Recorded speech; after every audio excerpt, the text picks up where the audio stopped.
उत्तराखंड में मतदान के बाद और रिजल्ट से पहले कांग्रेस के नेताओं के दिलों में एक डर बैठा हुआ है।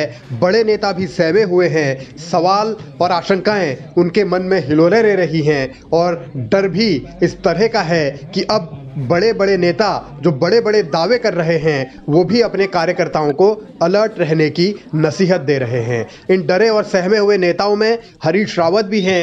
हरीश रावत के अलावा प्रदेश कांग्रेस के अध्यक्ष भी हैं जो इतना डरे हुए हैं कि अब उनको अलग तरीके की साजिश की आशंका सताने लगी है।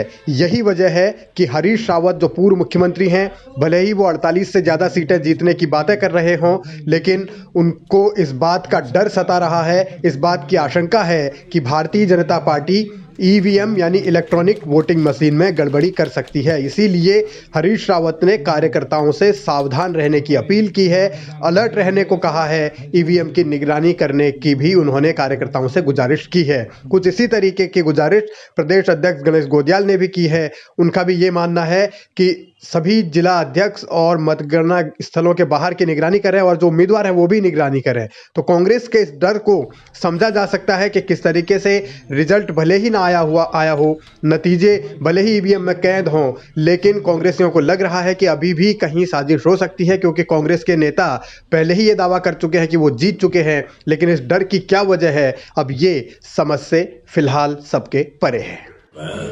भारतीय जनता पार्टी जिस तरह का कपटपूर्ण व्यवहार करती है, कार्य करती है, उस पर निगरानी रखने की आवश्यकता होती है। इसलिए हमारे प्रदेश अध्यक्ष जी ने ये निर्देश जारी किए हैं और हम पहले से भी जो हमारे प्रत्येक प्रत्याशी के मुख्य अभिकर्ता थे उनको ये जिम्मेदारी दे दी थी कि वो जहाँ पर हमारी ये बैलेट पेपर्स का बॉक्स रखें उसकी निगरानी करें, उसको एक रूटीन में एक सिस्टम बनाएं कि हम 24 घंटे उसको निगरानी में रखें।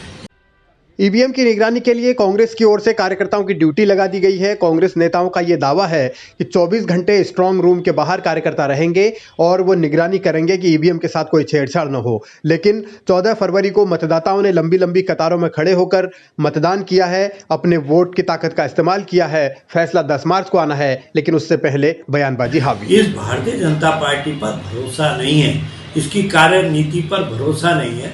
इसलिए कांग्रेस के लोगों को देश बचाने का काम, प्रदेश बचाने का काम, इसके जिम्मेदारी देने का काम प्रदेश अध्यक्ष जी ने किया कि अपना कर्तव्य का निर्वहन करें और किसी भी तरह भारतीय जनता पार्टी इसमें गोलमाल न कर सके, तो हम उसकी निगरानी करें। तो हमारा प्रत्येक कार्यकर्ता जिनकी ड्यूटी लगा दी गई है वो अपनी भूमिका पूरी तरह हर जनपद में निभा रहा है।